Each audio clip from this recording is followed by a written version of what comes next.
le tonu lea wa ifo le lai lona no fuanga le nea fiaf wa fai wina mo fe au nga luenga le nea so sa fitai tunga yei le atunu o tangata mala na e fai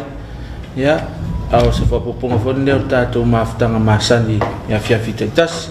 ya la tato pokalame o le sulu lama ya le fo mafata se mal sunga ya ta vital nea fiafi ya tato te patpatia le lofa malanga leo le atua ya watu sa mato fa malo ya il malo tato tunu ife au ngaluanga sa fe ngai leas malo so fo manuela sunga ife au ta vita ngai mai lo sunga mateni malo voi sa fa ngoma mai vai sa fa leas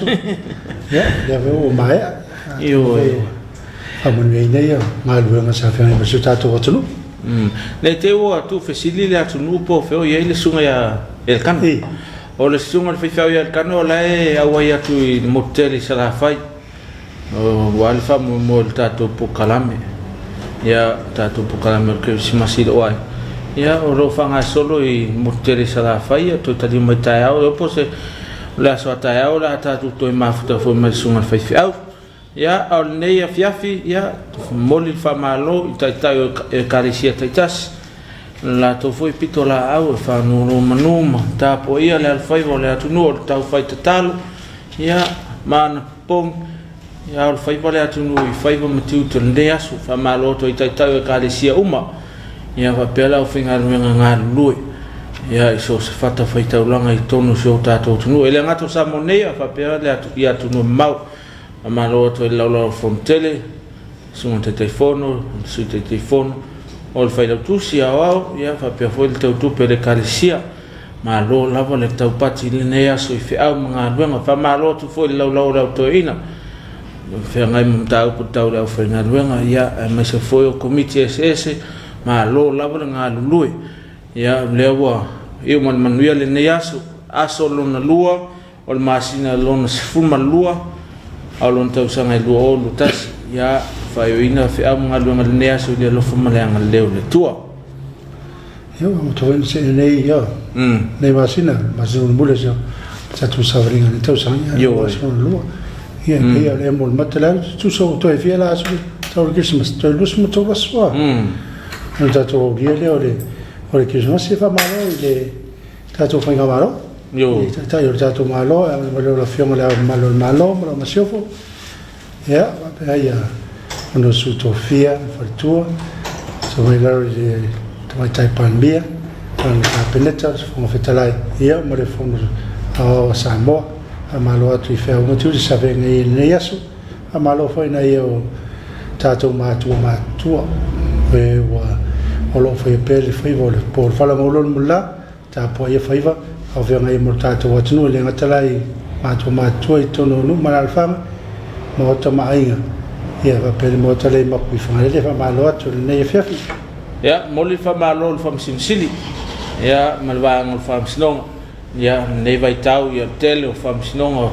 o tupu si o tato no ya o fa fitau o tom fai su le am ton ya fa malo ya to ya e le titi le lo to sa tau ya wa io lo mapu ila tunu tau sa ili po feo ta o to ila am ton ya fa malo atu ya to malo la bana ngalui ya fa malo fa na waong ya le so le sa fa ta nai anisio o launga tongi anisio a onga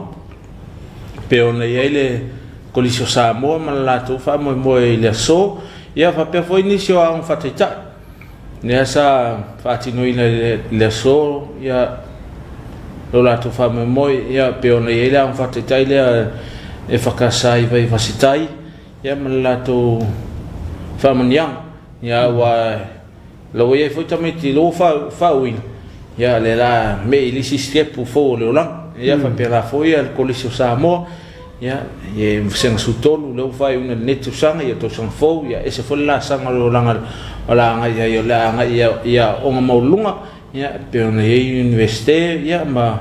so se mat tata la nga ya ile so fua a onga ma lo la vale nga lu le aso ma lo tau pat a fai le mo se fai longa o le aso ya fa tai le tua o le wa ma ya tausanga fale a onga le tausanga a fai ele mo se tali mo tali fa fi na ita mamtina o le ele tausanga fo o le tausanga fo e to ta pena a wa ele umale le soifua onga e o foi ati matu ia inicie o matu ia lo to e fiole a ia alta ona a foi o loa on le temni full le fele e te fiu e fai le soifua ne ia na le ola falolo ma le i se ola manuia ia pe fai le le ia e fa fea o e pot ia e monia o pot monia por le tu spaia e te le tau fai tau alu e se mea e fa feawa o e poto pe mo la tamai la suma fai fea man to voi la no le te mo te mini yo le fia mo e stu ngata wa yo le vento foi le aonga ia fai mo le no ia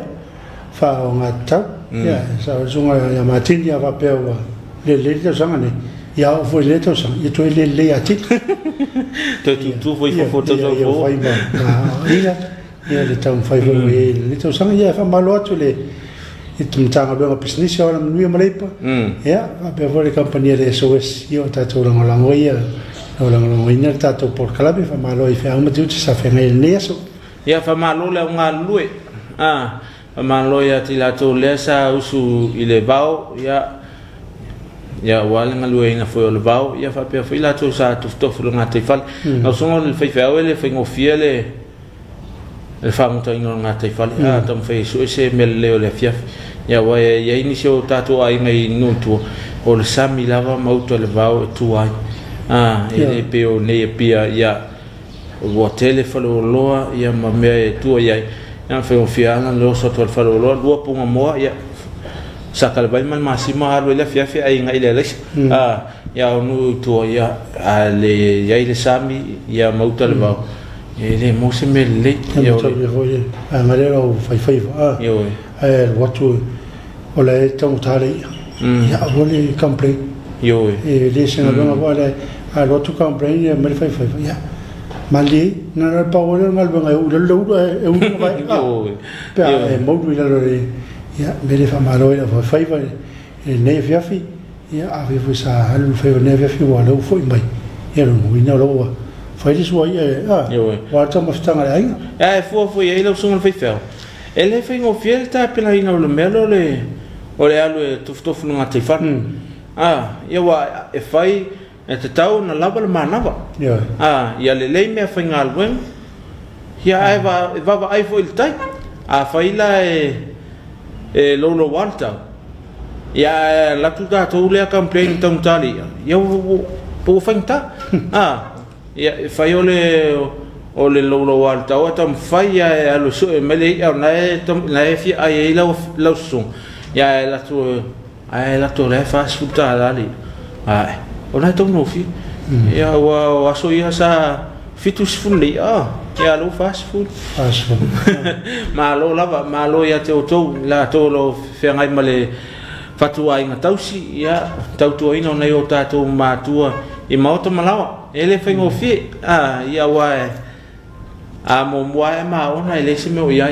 wa o aso nei o to fo al me ai le pa fano la sunta e o le kuka ia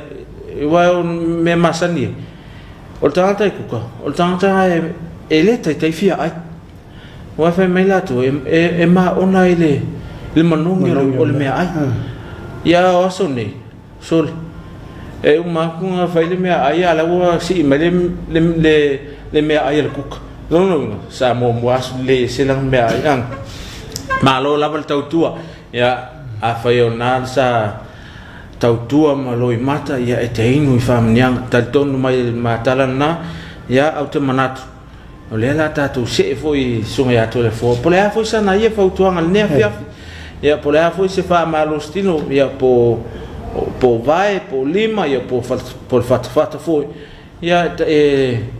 fai matatu wha malo stino le nea fiafi ia e wai te tau lava o na whanga ioi maso le tino a fai sa nofo ile tono le official nea so ato e o tau na whangaioi ia musele rutino ia awane i mota tau le o le poloka o ala toto ia tele inisi o whawhitau le tuk tali mai whau au tātou mawhtang le tātou pokalame o suraura Kua o leksele alela o le upper body o lo body le la lo upper body le apurt. Okay, you can see it. All different sit up, leg press, 10 reps, and then move around. Okay, 1, 2, 3, 4, 5, 6, 7, 8, 9, 10. Remember, this is the upper body. The last time we just finished the leg, but this is upper body. Move around. Here, legs extend. You can see this to build the muscle. The legs. That's good. Yeah, you can do that for the whatever part of your body you must do it. 10, here. 6, 5, 8. Okay, yeah. 9. That's it. Okay. Madam, move up here. You can see this is very important. This is for your legs. That's it, yeah. That's it. You can see 10. That's for your legs. This is for your legs ascending. That's for your shoulder. This is all upper body. Upper body, a leg, the power, and this is your upper body. 10. Okay. Yeah, move around. This is for the stomach. Okay. Let's go. 1, 2, 3, 4, 5, 6, 7, 8, 9, 10. Good. Go. Move around. You can see all the legs, the stomach. You can do the back. You can see the shoulder up there, the chest. So this is all upper body we are working on. The stomach. You must have a good muscle in your stomach because this will control your breathing. Exercise is life. Famarustino Oleola. I'm going to do for you a song called Elengi. For some of you that actually don't know what Elengi, this song was written as a protest song. Those days back in the late 60s, they called me the Bob Marley of Samoa. So I taught the people in the back village how to cook the Elengi. Elengi is a can of pilchard. You can cook it any other way, and whatever you want to do, you make it a curry or a stir fry because that's all you're going to eat. That's all you're going to get. The rich is getting richer and the poor is getting poor. So the result was there was a big, they voted the prime minister out after that song came about. But we like to do it, and this is a fun song. This is called Eleni. Okay, down there.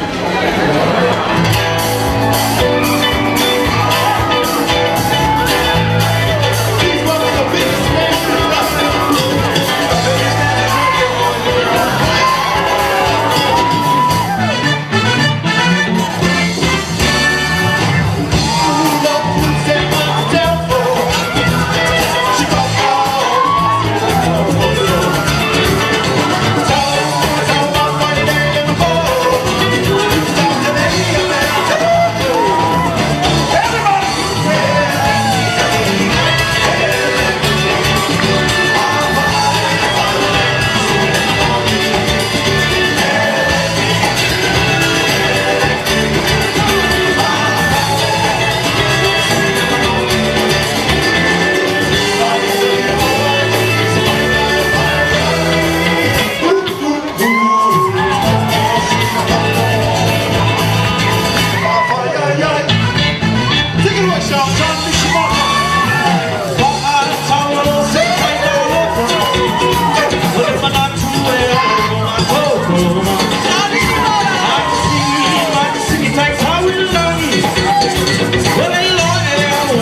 nasa mai mo malta to tunu ya isfautuanga mai foi sunga ya to le fo ya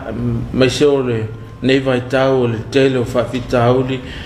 ya ma tele o tato ma so i fo ono le tin puta ya le fa so mai sunga ya to le fo tau ya wa tau no fa malo sil tino ya fa nga yo muselo tin ya fa ta si ai male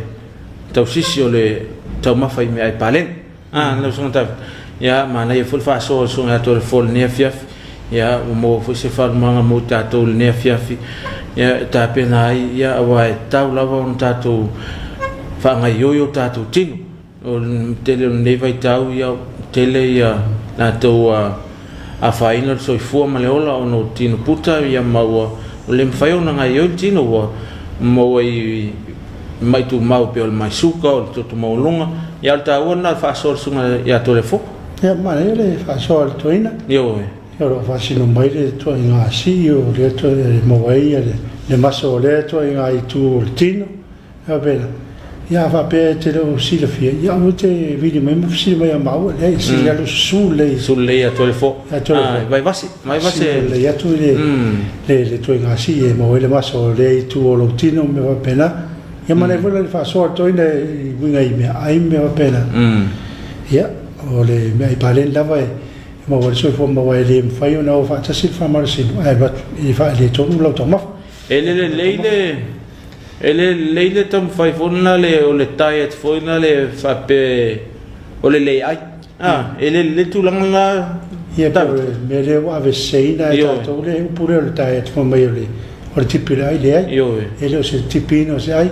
o le sui o la wa le sui mai I mesa ma sani e le va nga le o me pare ni e o nga molutin ia wa ia wa tu ia to le fo asino mai fa ia to nga me mo lo malosi o to nga me ai fa putino ia fa mo to nga me ai e pui mai lo tino mai fa ma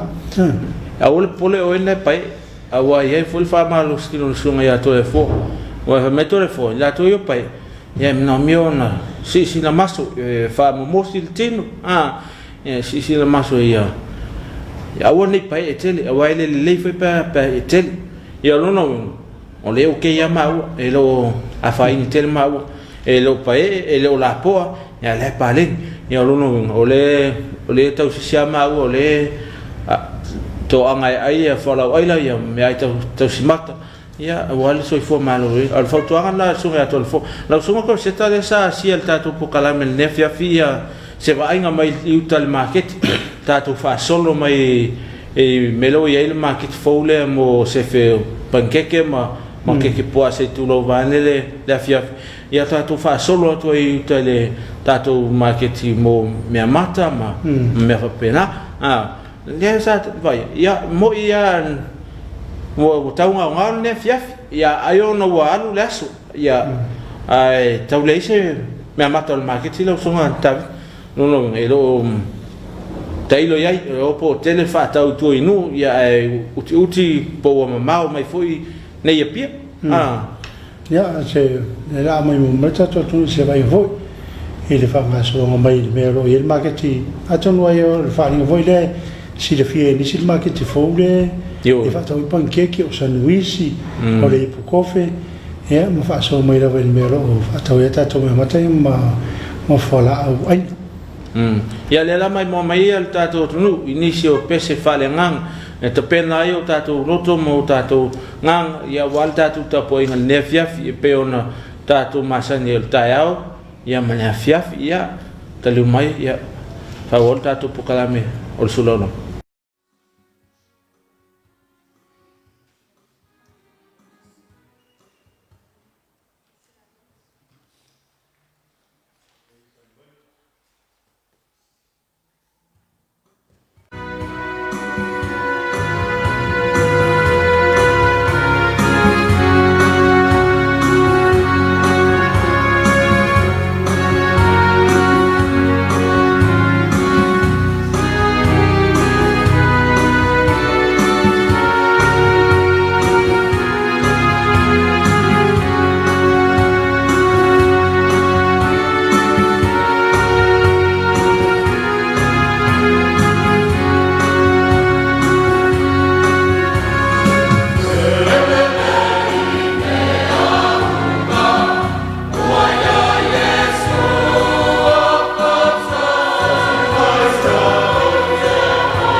ni sina o pese fale nganga e tapela ina ai o tatou loto manganga le nea fiafi ia wal tatou tapo inga le nea fiafi pe on tatou amata ile tol tau solo ia tau foi on tatou fa ile tol nea fiafi e al tatou tapo inga le fiafi no songa fiafi au tatou to fil nea fiafi ia lewa tapena mai tatou tapo inga le nea fiafi o tapo inga masani lava tatou tisini inga mal faafetai le tua ia o i mal manuia ia fea foi mga luenga sa fea nei ma le tatou atu ma ne fea fia tapena mai le kai se optu Kepsian Samoa i mali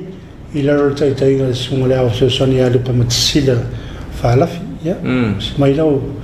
mai mo faafunga Samoa mai famana ina ele tua ia o tatou loto mo o tatou nga ia o ada tatou tapo inga ne fea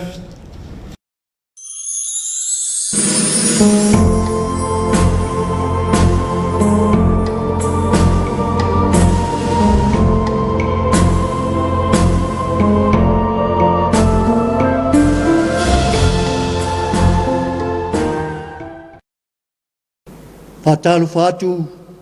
Samoa lau fasausaunga i nei vaenga le fiasi. Malole, malulue, malole, tau atai, fe au mawhaiva. O le nei fo i aso lona lua o le toe masina o le nei tausanga. Ai o maia, se o tātou tāpua i atu i le atua. O nā uwhai atu lea, ue lea lii le atua, whauta, o te leilo na tautala, awa o le tamaititi. Ona whetala ia tuai lea o le li i atea. Awa te whapea o le tamaititi. Awa o i lato uma o te awina tuai oe e te aru lava iai. O mea mawhoi o te whai atuai i ate oe e te whai atuai lava. Se o tātou te talo mo le ngāga paia. Ua nganga ifo le la o whi au mga luenga o le nei aso. Au whapena na moli maupea e lo watu nu. Le anga le lei, ma le alofa o oe lo mātou tua. O le ala leo le whasifonga lo watu nu le nei a fiafi. Se o mātou mamoli la palapa malo e ala la mātou tapua inga. E la ngona lava le whatau wā. E la ngona lava le tangata le wā i vanu mala o fio le atua a miotonu. O le ala leo lo mātou wala au. Fio mai a nganga pai ai. Fio mai e te lotolotoi le nei tāpua inga. Fio mai e te mawhutaina le soifua tāpua i o lo watunu. O wawa na oe, i mawhai ai e lau whanau. O na whatino le nei tāpua inga, a mata e lau fio whai oe. Ma fo i atu le vi inga i lo lava suafa. O na o Yesu o mātou wala au atu ai. Amene. O le vi inga e se fulu, o le atatou pese, se fulu le vi inga o le atua. Oh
faitauina o afionga paia tātou ali. Tusi whiwhiria, o mō maile whenga tuai.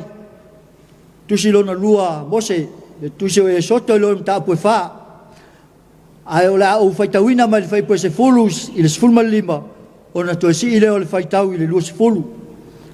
E soto lona tāpu e whaa, o te faitauina mai le whaipo se fulu i le sifulma lima, o na to si i le o le faitau, whaawau i le whaipo e lua sifulu. Whaafonga maia, inisi nei o awhionga paia o tātou ali. O na whai atu leo mose e lea li, a e alofa lea li e, o au al tangata e lei loa whai launga, talu ana mua, mo ona po nei ua e whetalai mai ai lau au auna, ua le matala lo ngutu, ua le matala foi lo lau whaiva, o na whetalai mai leo lea li i a te ia, o ai ea na whai ale ngutu o tangata, o ai na whai ale ngu, po le tutuli, po le vaai, po le tauaso, e leo au ea o lea li, o le nei, aluia oe, o au foi o te whaatasi mo lo ngutu, o te awa o te foi a te oi upu e te tautalai, a ua whai atu o ia, a e alofa lea li e au ina atu se tasi e te tau o na e au ina atu ai, o na tele lea o le to sao lea li a mose, o whetalai mai, e le o lo uso ea o a rona o le salevi, o o iloa e whai la aunga le lei lava ia, whauta foi, o lo sau o ia e whaafta ia ia te oe, ai loa mai foi oe, o na fia i leo lo na loto. O na avelea e mose o la na vā, mo na tali, na ia whatetia i la taulunga o le asini, o foi atu i le nu o ai kupito, o ave foi e mose le to o le atua i lona lima.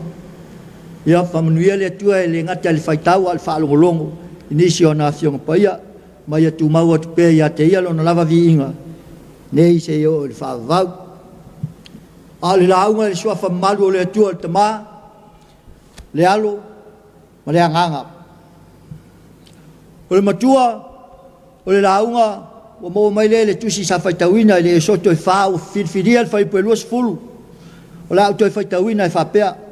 O na avele e mose o lana a wā, mo na talii, na ia whatia i la tau ilunga o le asini, o fo i atu i le nu o ai kupito, o ave fo i mose le to o le atua i lona lima. O le manatu au tū, o le launga, whai sau mea alofa mo le atua, whai sau mea alofa mo le atua, e le langona,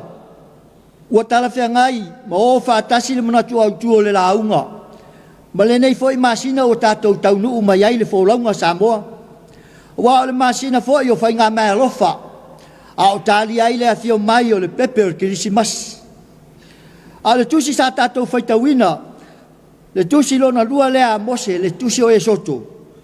O lo tala noa ai le mata upu e wha, i le tāpena ai e le atua, o lana au no mose mo le ave ese ina o lona nuu mai ai kupito. A le winga lea o le upu e leni, le upu lea e soto, o lona winga o le adu ese, po le o ese, o whātatau i le o ese ai o Israelu mai ai kupito. Peitai, imta upu lava nei wha, o lo manino mai ai, e le whaingofie ia mose le whi au, ma le whina ngalo le atua mo ia. E le i vave ona talia ina e mose lo na valawina, ona lo o iai to atu ngā, ma whita, o lo wha malu i ona runga. Ai, tolu lava lani, vaenga vai o le soifua, o wha vai a mose, ua mua, o le fefe.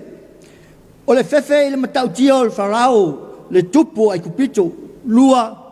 o le musu e toi fo i whaafsanga i malona nuu. Wa lea sa matila lava lona sola ese atia i eilo nuu i ai kupito, Malaysi, e le tai o na tali tonu Israelu i sana upu, o na i eile manatu o Israelu. E le i whaari le atua ia mose, mai mana o mi ai la se whai longa e, whai ma mori mau. Ma le toe vaenga, ua le ngata i lona fefe, o le ngata i lona musu, au lea ua tau tino lava lona valea ma lona vai. E matua ona le mawhai lava ona whai o se launga po se tala. O le upu o masani ai le atunu e whapea, se watuai a o nai lo atu lo valea lo le tau tala mai manatu o le upu lea ua whetau i le ia Mose wa o wheni mea o le whafsa ngai matala noa ma le atua o le poto ai whai mai o ia e le matala lo ngutu o ia ua le matala lo na laulau whaiva ai taua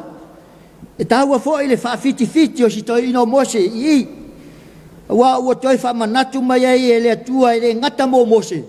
ai mo oe mau mo tato uma o le atua lava e to tasi na na fai al tangata i lona fatusa o le winga leo le fai po sfuma tasi o le tusi sa fai tawina o ai ana na fai al ngutu o le tangata o ai na fai al ngungu po le tutuli po le va ai po le tawaso e le o e le ali ai le mai ai la o le fsil fai ngale nei le atua malana au na ya Mose ona ta oto mai le se ta oto ngale le ta upu sa fili ta nganga mai lo tu peto ai le to fa loto ma le to fa mau awa o le o fa malia ina o mai tu elua e fai o le fina ngalo le tua mo le lave ino lo nu ai mo Mose fo ia o le o lava ta oso ma lava ta pena o ia i lona vala wina awa o lona tau a ino le to i lona lima o se fai longa lea ua whaailoa ai le mafutaina o ia e le atua. O lea lau sauni Mose e ofo atu lona ola atoa e lave ina ai lona nuu mai ai kupito. O le ola ofo ina atu mo le atua o le mea alofa siri lea le tangata mo lona atua. Le tangata ua moni le fatu atua ma le taltonu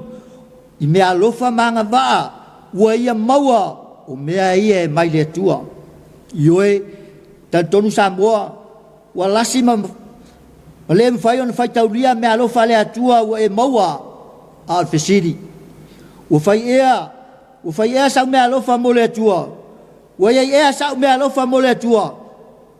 a o manu lau tile na fai ai tatou ele atua ma tu ilana lalolangi ia soifua ma ola tau le leia lana tangata ma ia fa nga tau le ola mole atua ina ia vi ia le atua i lo uola ma lo soifua. Awani me alofa e te tau no tatu ave i le atua. Ioe, ia tu atu i le atua lo uola o au ta leni o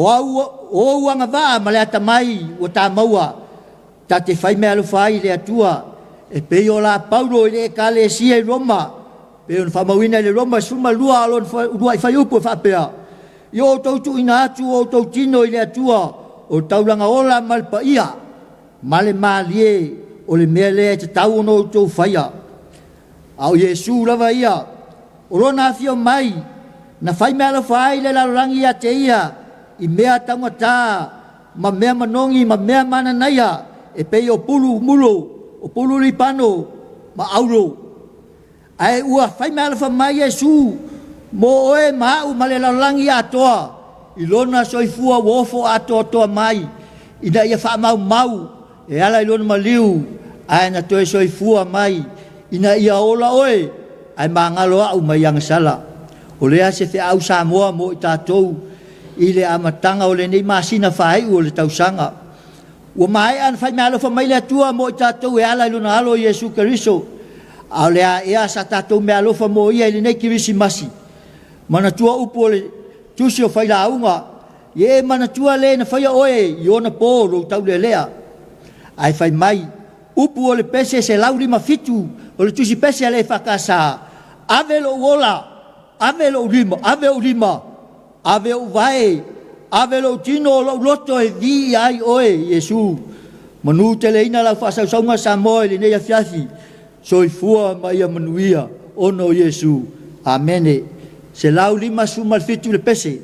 tatou te pese ai se lau lima sumal fitu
tātou talosanga.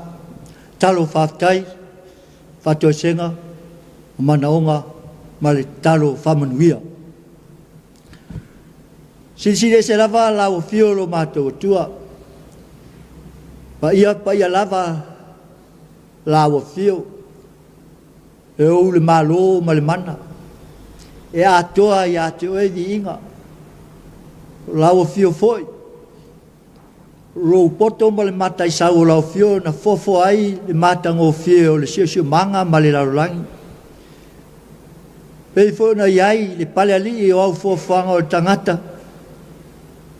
I le nei la, i tu la, la ngona whaatasi e tangata ma lau whanau whatotua, fia whaaftai ae ia te oe. Le atua whamalo i lau pule whaale soifua, ina ue momoli mai le soifua o lo ua tunu, i le aso lo na lua o le toi maasina o le nei tausanga. Ao whapena ana manuia, mai maunga te tele, i taitai o le malo, taitai o e kalesia, taitai o nuu mafioanga, e o lava i tonu ainga, e o lava nea mātou whanau, le alofa leo lau fio whatau nu ina ai, whamuenga o le nei aso, whaafitai. Manuia whamuenga, sawhia ngai ma le tangata, i le uta po tai, whea lava le ala sa ngasolo ai le atua, sa lama le ali o lalangi ma le fidi, al malanga al maliu maleoti whaafitai wale a whea le atua le ala. I soifua, manuia whamuenga sa ta pena ai lau whanau. Tal tonu fo i le whamaoni o lau fio, i nisi o whamuenga wha le malo, wha le kalesia, ai meise le tangata malana sa whatinu, o e whataunuina. Whaafitai, iau whamonianga, o lou tamau ainga whasoa mai, ia au mo matou lima so se ala o lo tamau ai ngai le ngata le tu le tino ai sili la le nganga fa aftai foi ono la tu spai o matou faitawina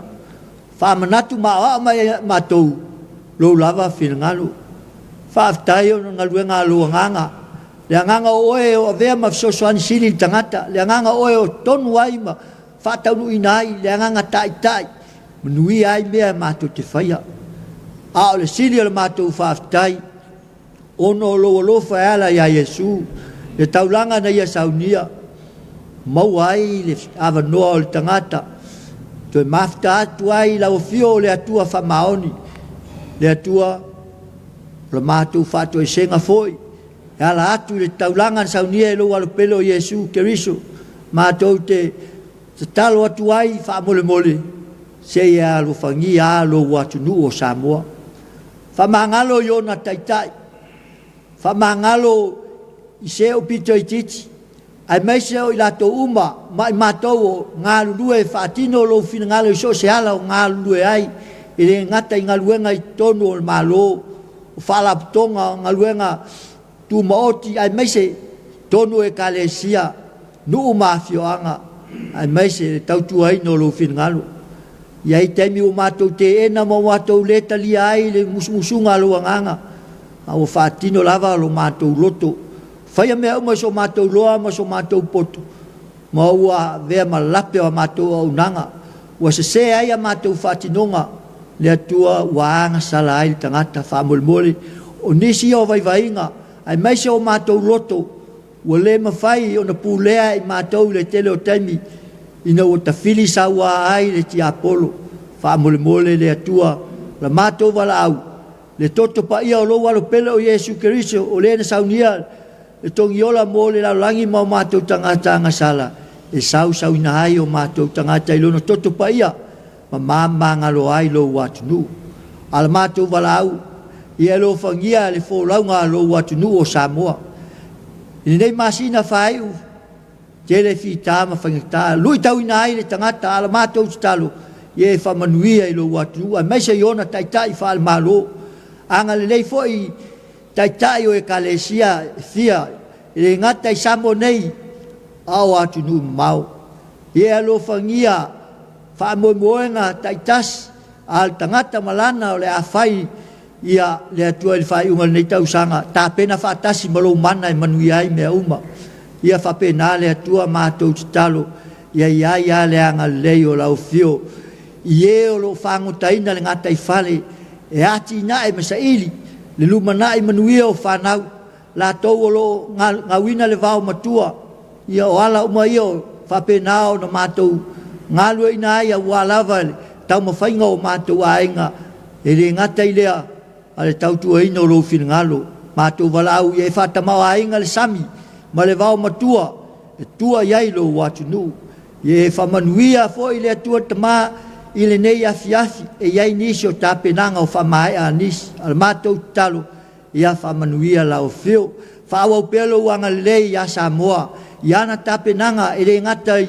tapenanga mo le atina eina o le tama ai nga ile tino ai fa penana fa wa lo lofa e malu ti ai pea Samoa mai fa mai peo na pesi ai nisio atu nu o le lalolangi fa penana malu ti ai o awanga leisio matou atu nu le atua o la matou te talo wala tu lo lava swafa Yesu lo matou li mal faola o le manuia mal fide mo oe le atua tama le lo fa si eso Yesu Keriso lo matou li mal faola ile mal maftanga mafan malo lava nganga ma futai nai matou malau fa nau fa to uma le langi a mata tu nei se yo le fa vau lava amen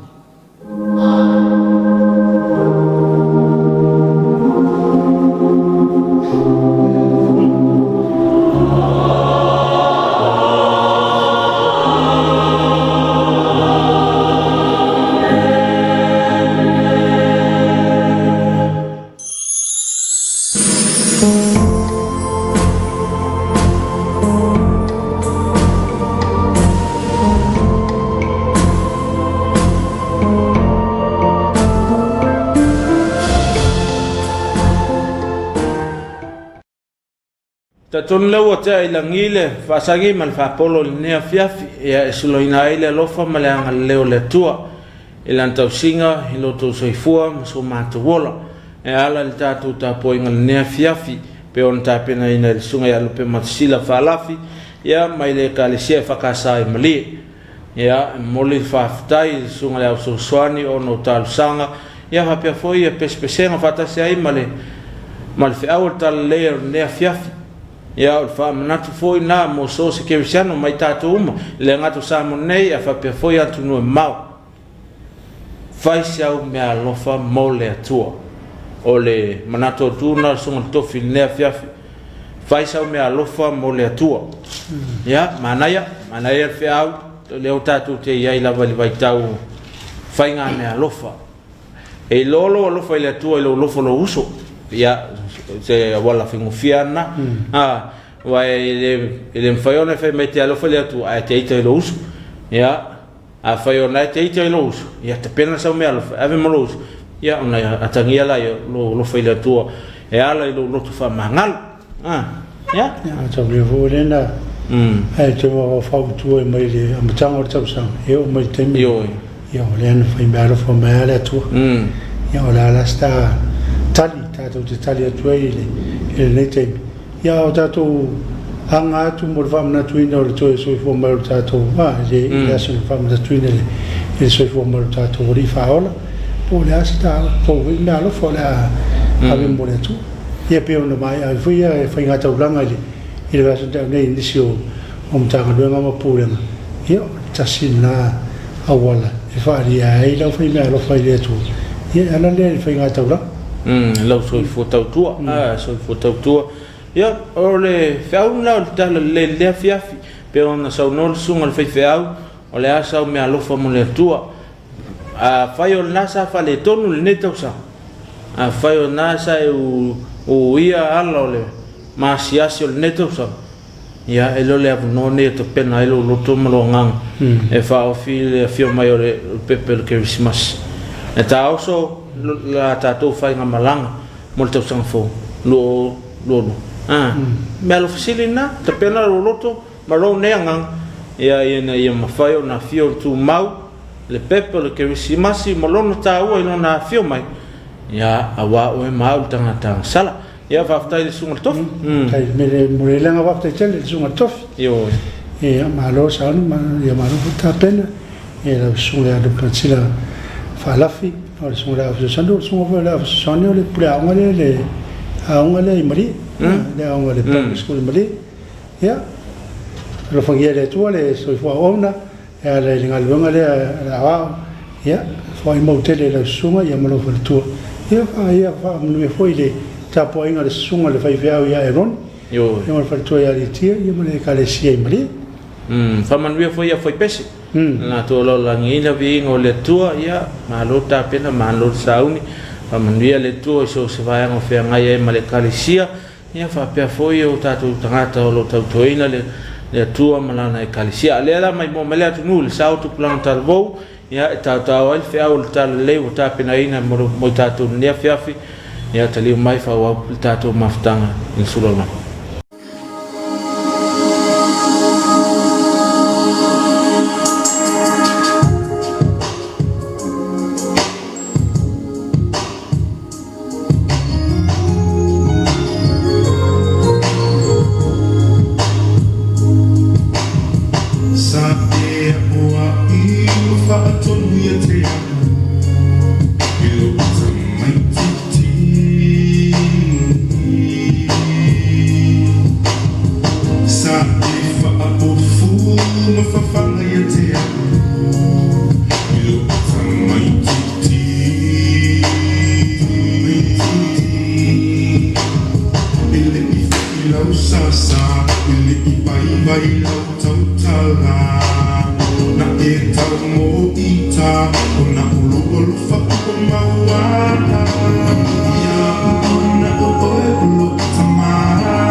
Lana mai mo mai la tunu le sao tu pulang talvo o pese masive va fale nganga e tau mai fe au tala le ia o la ngai na lana o ona le fiafia te manato rewa ta se mai se ta se va ngata o ta tu pokalame la sunga ko seta ia o le niso fa silanga ma fa salanga para o tele wo mfai no mai ta tu pokalame le fiafi ia mo le ma tu fa malo ila to roto ma o mai ta tu pokalame ne fiafi ia o la lava se faiva ma se tiu te sa fianga ei le ia so ia faftai le lofa ma le anga leo le tu o le fatu a umal matu ta po inga ne fiafi ia sa matu si ele be inga mal faftai le tu famnuina lon sof paia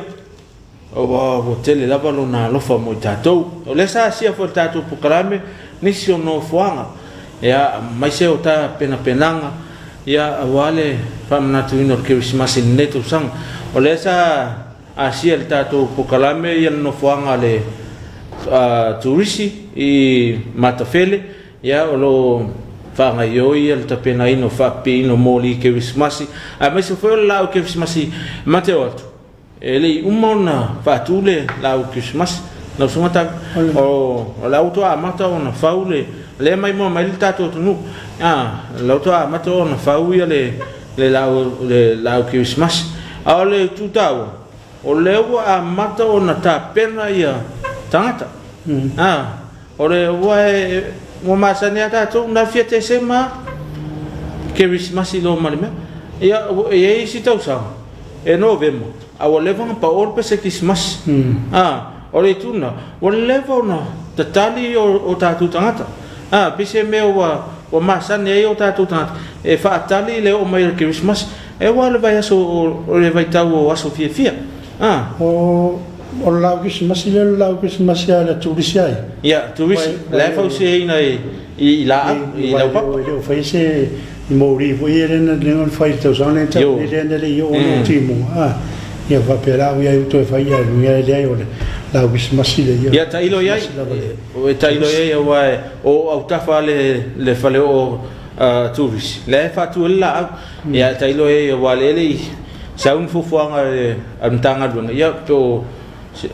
po ia so atofa mo Christmas mo dia Christmas alela mai mo malta to no inisio fase silanga fala hotel um faio no malta to pokalame on sulalo fa sila silanga e fa sila fa lo atu i suli uma le suafa mai no oti lo tupu e ale pata o lo alala ma papa au i sa mo nei ma tunu mamau o le a faia le feilo inga lo tatu a inga i fanua tanu le maoto le tatu a inga i le aso lua sefulu ma le fito te sema lua o lua tasi i le sefulu i le tae au ma ta upu se isa ili se ngafo le fale tausia le a inga o le ale a vealo le a wai maala e tau fia ise au tasinga i le aso faaftai sainia e suafa o lo tausia le a inga faasila silanga e faasila sila fa lo atu i suli uma le suafa mai nu oti lo tupu e ale ipata o lo alala ma papa au i sa mo nei ma tunu mamau o le a faia le feilo inga lo tatou a inga i fanua tanu le maoto le tatou a inga i le aso lua sefulu ma le fito te sema lua o lua tasi i le sefulu i le tae au ma ta upu se isa ili se ngafo le fale tausia le a inga o le ale a vealo le a wai Mala e tau fia ise au tasinga i le aso. Whaaftai, sainia e suafa o lo tau sia le ainga. Yan nasa mai mo malitato no ni so fa silang fa lo tele mo fa yo na o malitato pokalame le fiafi il tato pokalame sulolam yo ni sina fa salonga mai le ato ale pata mo le lato fa silang na wo mai mo lato fa mo la solus fu mo fito o te sem no na ngai o malole ke visi masia fa nga solo lo o ni so tato pokalame le fiafi ya mai mo mai tato pokalame awal ini mali na sia foi ela pokalame ya le tumano le fanga ya le nule o sabe el fanga ya de sao ta o foi o na ya tato fai fatoang ya sa sia foi le sunga ya le pai vai loto ya le afisa na ia fa sol ne fa fi mutato mai se tato lo ngaluina al bau ya vai se sa me tia tanto ya mana ia foi fa so me ya isi fai fatoanga ya mo foi se fal manga tau mo tato a o fal manatu na a fai o lai se tasio na o mana o e fala wilola na tina pela titi petele a o le matau ya mo se fe au mo le atu ele tau le lai titi por tele a o tau po le ale fe au o mai tono la watina pe o tau na tato pokalame awala ini mali awata tu te fa mo lisi tangat alam sunta ole fe auna ya fe aula na sa mo le atu i ala tato pokalame awala ini mali ya le o pe on sa no matini ya lo fe lo ngani na lava por ale to inga sai solo ye lo va to anga por la watina e foi so sto inga tina le va pe na o talo mo se va to anga ta mu se va pe na e va pe na voi man la poi ia me va pena ia me fai lava ona longa mai le ia le ofisina ia ona fo le se taimi e vai on tato mafuta ia mai le por kala mai lungo tato alat e inicio lato le fam na tuino lato soifua le so ia mo lo faanga ma famnia me la walata ia manu tele o to soifua aftai le lo famo le anga le o le tua wa popo ni si tau sanga si tele soifua ma le mo le atuai a famnianga ya elas fa no sio anti sio mato no isabe fanga ya le tausia la matau le pale Samuel ya fa tailo so fo tau tua tono tatu ainga ya fa pe foi tono sio tatu kalisia no tele le so fo tau sio mo se sautupe mai tamiti ya al maro fatawa ole neas o fa popo ya so telo tatu wol ya foi nisio lato mo fa no noanga ya fa mensenga ma fa fananga mai la walata ya ono nei tu asu fainta i tu asu pongsa ya ono wo ftia foi tato le pongsa ono le malanga malimu leo ya fa malo i ainga ya e kalesia foi o fa ya la tunga lo yo so se no fale por so se no foi mal ya fa malo at ngal lo mes ya jo longa bo mai siwio le tato programi fa na per tato sa maremu ye wa anga tu ai nga e vo sa ni mai ngal ben ya ai la valuta tato sa maremu ya di fa ni programi mo tu la nga fa tel ya tato lang lo inga tato programi le compagnia le SOS ya va per tanga lo business wala mlui malepa lang lo ina ne programi fa na ina tu le afif male afif ya no terina le fiafi manisio fo fangote ya pe ona masa ne tatu pukala ole tatu te ye foi le sfulu no so le fatau ina ile tau fio sawanga mo tinam to mai tai fa pe foi alo mfa na ya ale asolo no balune ya le uta pe mai foi le tatu ata la ititile ya e fa mal tatu maftanga le fiafi o mai le sauta ole malo fatasi mai la to longa lu fatasi e wale ta o finga o nei fa ma le o sa fa afi e tonu so ta to nu le sama o foi aso le aso nafi ya mambal so fo se ta so tila ono o tu lang o sa waina ya al tatu pukalame mal tatu maftanga ne fa fi mia molia tul fa ta tele afta il malo le tu le tal le o mautangata e tonu mauta malawa ya atai foi na ia tatu panga pe on sa no so man fai au on fai ona au ina tu sa to el tatu pukalame ia e o to mota lao ia ai mai mau nei a fai ese leo pa o papa le fa fia e matua tu la valida na ano fa mangalo o mau tanto fatawa ia tatu to fai lo ai foi la sofo ta ia le lo fama le leo le tu ta tono la su mai foi le su mal fai fa ia el kana tatu te mafuta ia a mai mau nei il tatu ofisa tu ton nei ia mo tele ne fiafi mo fo to fa so fo